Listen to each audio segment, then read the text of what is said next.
شروع اللہ کا نام لے کر جو بڑا مہربان نہایت رحم والا ہے۔ السلام علیکم سامعین محترم، امید ہے آپ سب لوگ خیر و عافیت سے ہوں گے۔ جو شخص اللہ پاک سے اپنے گناہوں کی معافی طلب کرتا ہے، اللہ پاک اس کی ہتھیلی میں لکھ دیتا ہے کہ یہ بندہ عذاب سے امن میں ہے۔ سبحان اللہ، سبحان اللہ۔ پیارے مسلمانوں، اللہ تعالی ہمیں بھی تمام مسلمانوں کو جو کلمہ گو ہیں وہ استغفر اللہ کی تسبیح کرنے کی توفیق عطا فرمائے۔ پیارے مسلمانوں، جتنا بھی ہو سکتا ہے اپنی زندگی میں ہمیں جو ہے اپنے گناہوں کی معافی مانگنی چاہیے، اور ہمیں جو ہے جتنا ہو سکتا ہے استغفر اللہ کا ورد کرنا چاہیے۔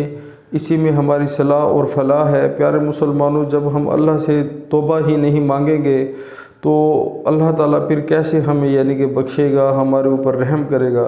پیارے مسلمانوں، اللہ تعالیٰ بہت غفور و رحیم ہے۔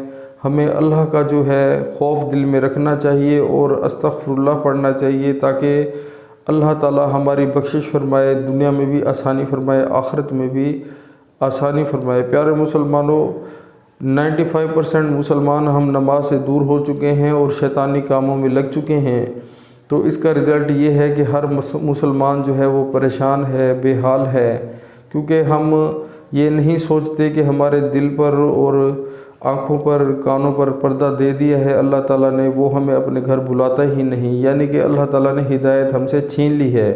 پیارے مسلمانوں، خوش نصیب ہیں وہ لوگ جب اذان ہوتی ہے تو پھر وہ اللہ تعالیٰ کے گھر میں جاتے ہیں، با جماعت نماز ادا کرتے ہیں۔ بہت ہی خوش نصیب لوگ ہیں، اللہ تعالیٰ نے ان کو پسند فرمایا ہے اور اللہ تعالیٰ نے ان کو ہدایت دی ہے۔ پیارے مسلمانوں، ہم بھی اس طرح ہو سکتے ہیں، ہمیں بس اپنے دل کی آنکھوں سے دیکھنا پڑے گا اور سوچنا پڑے گا کہ ہم جو ہے وہ کس رستے پر چل رہے ہیں۔ پیارے مسلمانوں، آج موقع ہے اللہ کے رستے پر چل پڑیں، نمازیں جو ہے وہ باقاعدگی سے پڑھیں، 5 وقت نماز جو ہے جماعت کے ساتھ پڑھیں، عورتیں ہیں تو گھروں میں پڑھیں۔ زندگی کا کوئی بھروسہ نہیں ہے، آج ہی سے عمل کرنا شروع کر دیں۔ جب ہم قبر میں چلے جائیں گے تو پیارے دوستو اس ٹائم ہمارے پاس بالکل موقع نہیں ہوگا، تو خدا را اس چیز کا خیال کرے، اپنی دنیا بھی سنوارے اور آخرت کے بارے میں بھی جو ہے کچھ سامان اکٹھا کر لیں، کہ اپنے اعمال جمع کر لیں، تو آپ عمل کریں۔ زندگی کا دوستو کوئی بھروسہ نہیں ہے، ہو سکتا ہے اگلے پل میں ہم قبر میں ہوں تو تب ہم کیا کریں گے؟